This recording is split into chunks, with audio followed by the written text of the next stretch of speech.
Hi viewers, welcome to our channel. Recent గా Jubilee hills by elections లో Congress party అభ్యర్థి అయిన నవీన్ యాదవ్ గారు గెలుపొందడం మనం చూస్తాం. సో అతని గెలుపుకు ప్రధానంగా ఏ అంశాలు కారణమయ్యాయి, ఇప్పుడు దీనికి సంబంధించి డిస్కస్ చేయడానికి సీనియర్ ఫిలిం జర్నలిస్ట్ నారాయణ రాజు గారు ఉన్నారు. వారిని అడిగి తెలుసుకునే ప్రయత్నం చేద్దాం.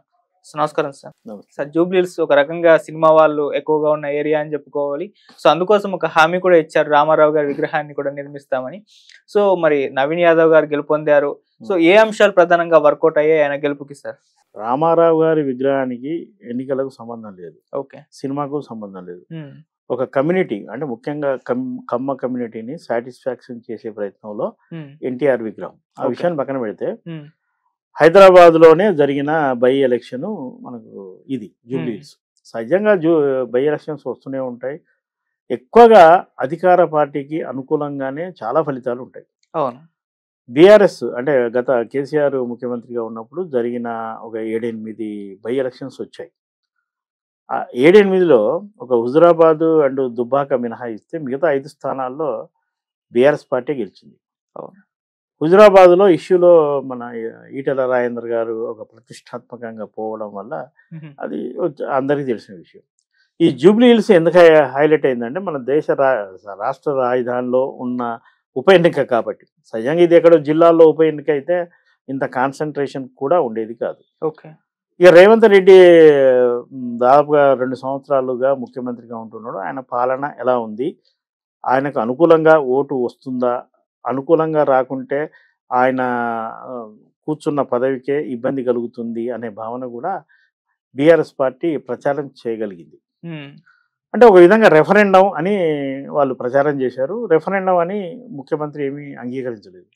అయితే రెఫరెండం ఇద్దరికి ప్రతిపక్ష పాత్ర పోషిస్తున్నా అది సమర్థవంతంగా పోషిస్తుందా లేదా అనేది బీఆర్ఎస్ కూడా రెఫరెండం ఏది. ముఖ్యమంత్రి పాలన ఎలా ఉంది, పాలనకు ప్రజామోదం ఉందా లేదా అనేది ఇది రెఫరెండమే.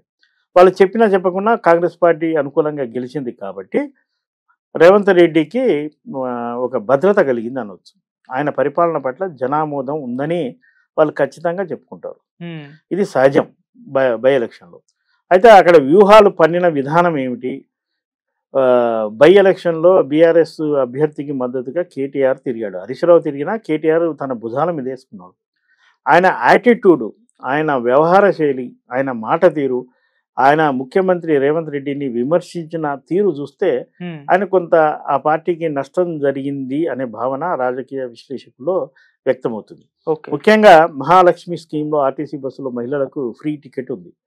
దాన్ని ఆయన పరోక్షంగా వ్యతిరేకించినట్టుగా కనపడ్డది. ఎందుకంటే ఆటో వాళ్ళను వెనకేసుకొచ్చాడు కాబట్టి.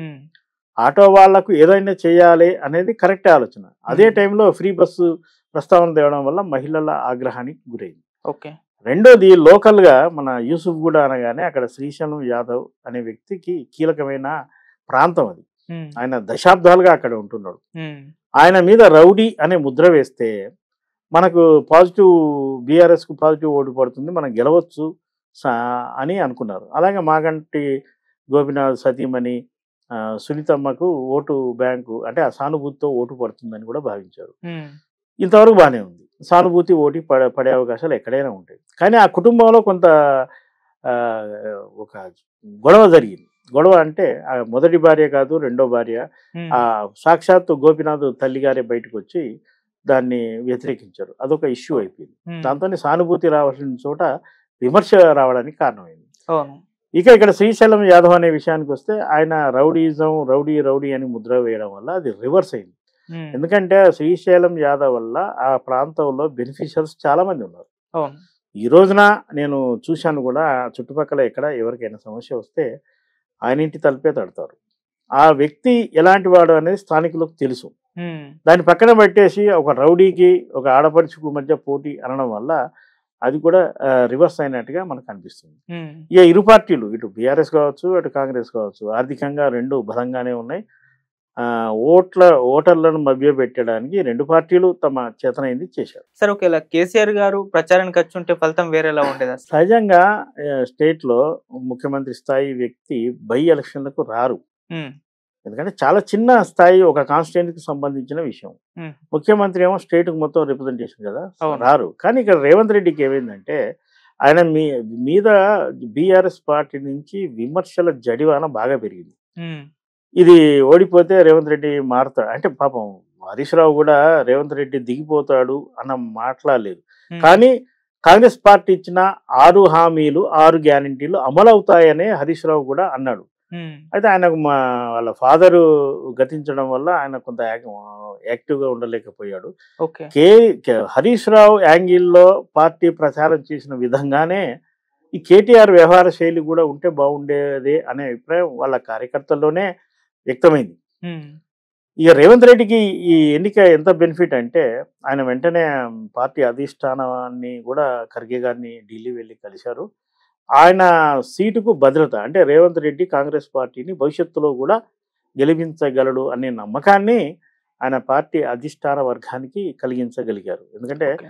2 ఏళ్ల తర్వాత ఎన్నిక అంటే పరిపాలన మీద కొంత నెగిటివిటీ వచ్చే అవకాశాలు కూడా ఉంటాయి. ఉమ్, ఇదే టైంలో బీహార్లో కాంగ్రెస్ దారుణంగా ఓడిపోయింది. అది అవును. రాహుల్ గాంధీకి మైనస్.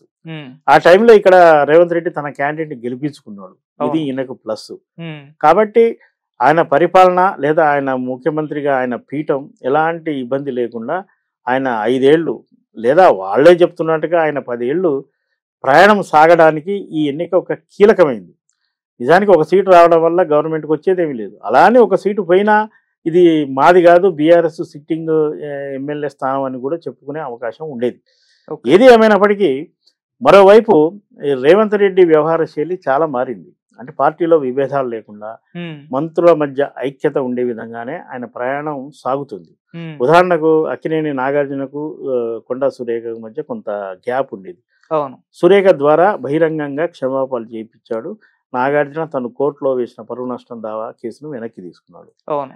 అది సెటిల్ అయిపోయింది కదా. ఉమ్, అక్కడ వరంగల్ జిల్లాలో కొండా సురేఖ పొంగులేటి మధ్య విభేదాలు ఉండేది. ఉహు, వాళ్ళిద్దరిని కూర్చోబెట్టి అది సెటిల్ చేసేసాడు. ఉమ్, అలాగే జూబ్లీహిల్స్ ఎన్నిక నేపథ్యంలో మైనార్టీ ఓట్లు కీలకం, భవిష్యత్తులో కూడా మనకు అవసరం అన్న ఉద్దేశంతో అజారుద్దీన్ను మంత్రి పదవి ఇచ్చి ఆయనకు గౌరవించాడు. అదే టైంలో మజ్లిస్ని ఇక్కడ పోటీ చేయకుండా అడ్డుకట్టు వేయగలిగాడు. ఉమ్, మంత్రులకు అంటే జూబ్లీహిల్స్ ఎన్నిక మొత్తంలో మంత్రులకు శాఖల వారీగా అంటే వీధుల వారీగా పోలింగ్ బాధ్యతలు అప్పచెప్పి తను పర్యవేక్షిస్తూ ఆ ఓటింగ్ సక్సెస్ అయ్యే విధంగా చేశాడు. ఈ క్రమంలో ఆయన సినిమా వాళ్ళకు కూడా వాళ్ళు అడగని హామీలన్నీ ఇచ్చేశాడు. అవును. అంటే సినిమా వాళ్ళు జూబ్లీహిల్స్ కాన్స్టిట్యుయెన్సీలో ఎక్కువ మంది ఉంటారు కాబట్టి వాళ్ళకు అనుకూలంగా వాళ్ళగా మాట్లాడడం, హామీలు ఇవ్వడం వల్ల ఆ ఓటింగ్ కూడా ఆయన వరకు వచ్చేసింది. ఉమ్, అలాగే కమ్మ సామాజిక వర్గం గతంలో కేసీఆర్ ఒక వ్యాఖ్యలు చేశాడు కమ్మ సామాజిక వర్గానికి అని ప్రచారమైంది. దాంతో కమ్మ సామాజిక వర్గం అంతా రేవంత్ రెడ్డికి మద్దతుగా నిలబడింది. ఉమ్, అలాగే స్థానికంగా ఉన్న సమస్యల్ని అంటే ఉదాహరణకు ఒక రోడ్ లేదనుకోండి లేదా ఒక వాటర్ ప్రాబ్లం అనుకోండి, అది మమ్మల్ని గెలిపిస్తే మేము పరిష్కరిస్తాం అనే విధంగా కాకుండా ఓకే. అప్పటికప్పుడు తనకున్న పవర్ వల్ల వెంటనే శాంక్షన్ చేసి దాన్ని సాల్వ్ చేయగలిగాడు. ఇవన్నీ ఓట్ల రూపంలో పోలింగ్ స్టేషన్ వరకు వచ్చి ఆయన గెలవడానికి కాంగ్రెస్ పార్టీ గెలవడానికి కారణమైంది. సార్ ఫైనల్గా మొత్తం బీఆర్ఎస్ పార్టీకి లాస్ట్ ఎలక్షన్స్లో చూసుకుంటే గెలిచిన 39లో ఎక్కువ మొత్తం సిటీలోనే వచ్చాయి. సిటీ అవుట్స్కట్స్లో కాంగ్రెస్కి ఏమీ రాలేదు. మరి ఇప్పుడు ఈ గెలుపు అనేది కాంగ్రెస్ బలపడిన దానికి ఎగ్జాంపులా లేకుంటే బీఆర్ఎస్ బలహీనపడిన దానికి ఎగ్జాంపులా సార్? ఇప్పుడు బీఆర్ఎస్ ఆల్రెడీ మన సార్వత్రిక ఎన్నికల్లో 23లోనే బలహీనపడింది కదా. సిటీలో వాళ్ళకు ఎక్కువ బెనిఫిట్ అంటే ఎక్కువ 25 స్థానాల వరకు ఎమ్మెల్యేలు గెలవగలిగారు. ఓకే. వెంటనే వచ్చిన బై ఎలక్షన్ కంటోన్మెంట్ వాళ్ళ చేజారిపోయింది. అలాగే కదా. అలాగే ఎమ్మెల్సీ ఎన్నికల్లో కూడా వాళ్ళు చేజారిపోయారు. కేసీఆర్ ఎప్పుడైతే ఆ పార్టీని మీద వేసుకోకుండా ఒక ఫామ్ హౌస్కి పరిమితం కావడం, కనీసం ఒక వీడియో రూపంలో అయినా మీరు బీఆర్ఎస్కి ఓటేయండి మళ్ళీ మన ప్రభుత్వం వస్తుంది అన్న ఒక హామీ లాంటిది కూడా ఆయన ఇవ్వకపోవడం దాని ఆ పార్టీకి మైనసే. ఇప్పటికీ కేటీఆర్ లేదా హరీష్ రావు ప్రసంగంలో కేసీఆర్ ప్రస్తావనే వస్తుంటుంది. ఒక 500 రోజుల తర్వాత మన కేసీఆర్ మళ్ళీ ముఖ్యమంత్రి అవుతాడని. మరి కేటీఆర్ ఏ లెక్క ప్రకారం చేశాడు? ఇంకా 3 ఏళ్ళు టైం ఉంది. 3 ఏళ్ళు లెక్కేసిన 1000 రోజులు ఉంటుంది. అది వదిలిపెట్టి ఆయన 500 అని పెట్టి ఎందుకు అన్నాడో తెలియదు. ఓకే. అయితే రిజల్ట్ వచ్చి బీఆర్ఎస్ ఓడిపోయిన మరుక్షణమే కేటీఆర్ తన కార్యకర్తలతో ఒక ముఖ్యులతో ఒక మీడియా సమావేశంలో ఒక హామీ ఇచ్చాడు. ఆయన గతంలో తమ హయాంలో ఉప ఎన్నికలు జరిగినా మేము 2 ఓడిపోయాము, 5 మేము గెలిచాము. కాంగ్రెస్ ఈ 7లో గెలవలేదు. ఓకే. కానీ జనరల్ ఎన్నికలకు వచ్చేవరకల్లా కాంగ్రెస్ రూలింగ్ చేయగలిగింది. ఉమ్. అదే ఉదాహరణ ఆయన చెప్పుకున్నాడు. మేము ఇది ఓడిపోయినా జనరల్ ఎన్నికలకు వచ్చేవరకల్లా బీఆర్ఎస్ఏ గెలుస్తుంది అని కార్యకర్తలకు ఒక మనోధైర్యం ఇచ్చే ప్రయత్నం చేశాడు. ఉమ్. సరే, ఎనీ పొలిటికల్ పార్టీకి గెలుపు ఓటమి అత్యంత సహజం. ఒక్క ఓటమి పార్టీని ఏమీ అందపాతాలానికి నెట్టివేయదు. ఒక గెలుపు పార్టీని ఎక్కడికో పరిగెత్తదు. అట్లా. Right sir, thank you so much sir.